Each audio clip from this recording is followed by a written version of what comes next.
Hoje pela manhã você conversou com o reitor em exercício da Universidade Federal de Santa Catarina, que é o professor Ubaldo Baltazar.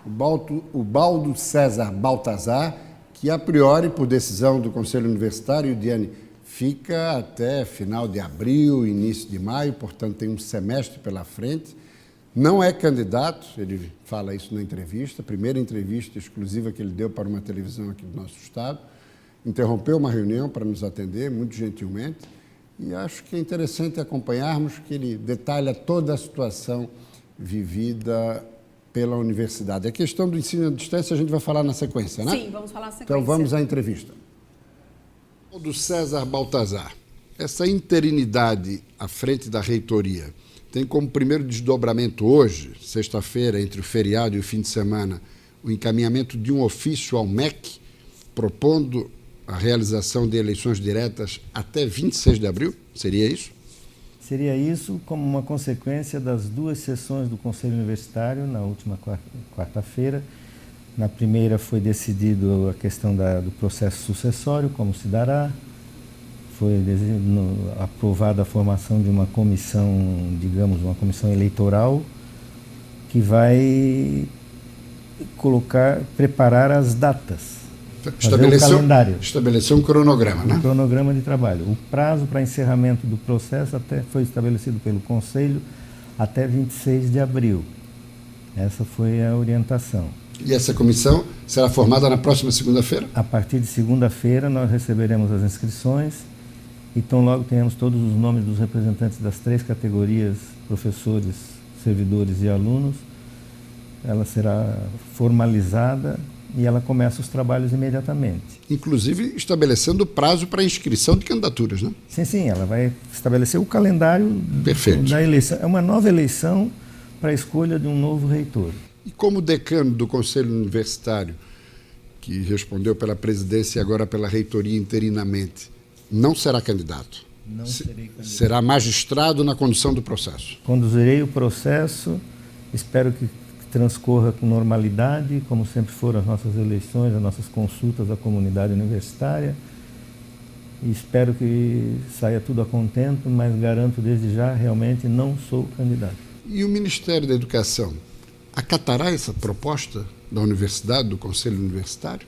Olha, nós vamos encaminhar a documentação para o ministro da Educação e vamos colocá-lo a par da situação, da nossa dificuldade para fazer um processo até 2 de dezembro, faltam 30 dias. Seria impossível, né? Impossível.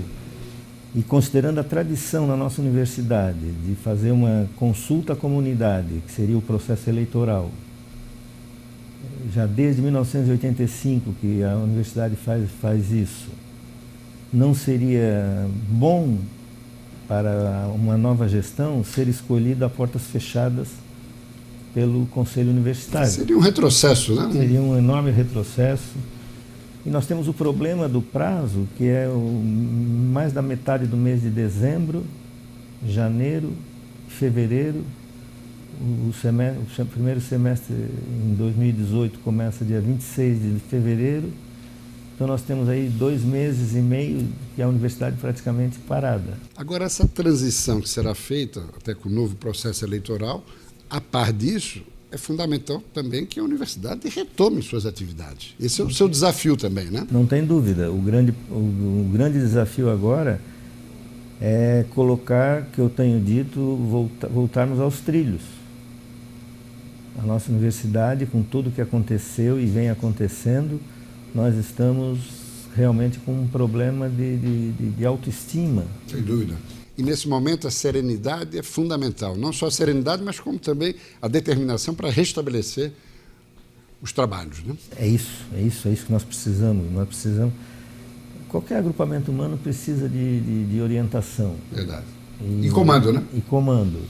Eu, como decano, aceitei participar do processo dentro de um processo de legitimidade, porque, por ser decano, a legislação é clara quanto a isso.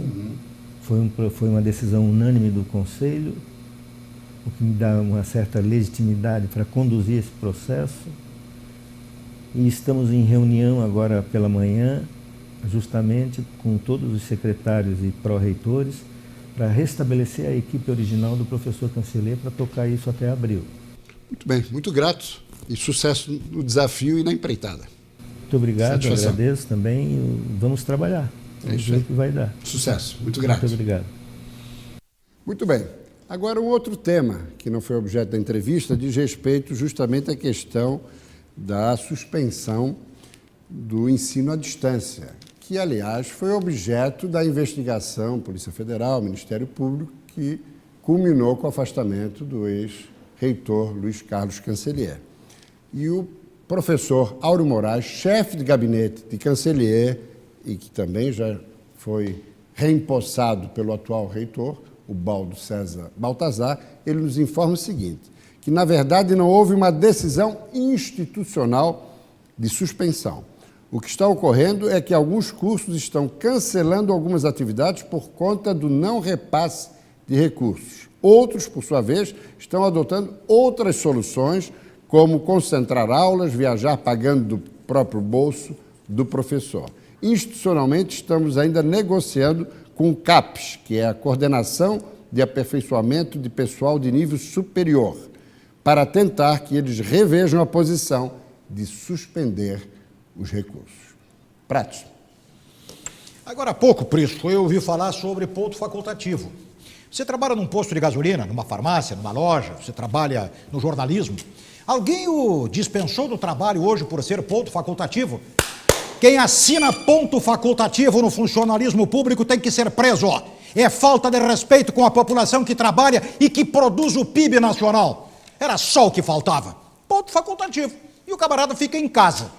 E os otários, os que seguram a economia, ralando. A Universidade Federal de Santa Catarina está vivendo uma crise de há muito. E é lamentável, porque até então tinha uma reputação nacional. Ou se retoma esta reputação e isto vai envolver uma mobilização de toda a universidade e da comunidade, mas especialmente daqueles que vivem a UFSC no seu dia a dia. Não temos mais que admitir proselitismos políticos, favorecimentos da esquerda, isto e mais aquilo. Ou a lei, ou a decência, ou o encaminhamento da educação e dos jovens para um bom futuro, ou que se feche a universidade. Na verdade, a crise nem é só da Universidade Federal de Santa Catarina, né, Pratos? Claro que ela é mais aguda em função de toda a situação que a gente acompanha. Mas o país hoje vive uma situação cruel no contexto da educação como um todo e particularmente no contexto do ensino superior, né? As universidades estão ao léu, estão abandonadas e o governo Michel Temer hoje luta para sobreviver, para continuar à frente da presidência, mas o setor educacional está aos frangalhos. Mas tu sabes que eu tenho ouvido esperanças, horários eleitorais gratuitos no rádio e na televisão, os caras falam disso, saúde e educação para o povo pobre, olha, segurança, né? Compromisso de todos os biltres que estão falando nesses horários gratuitos.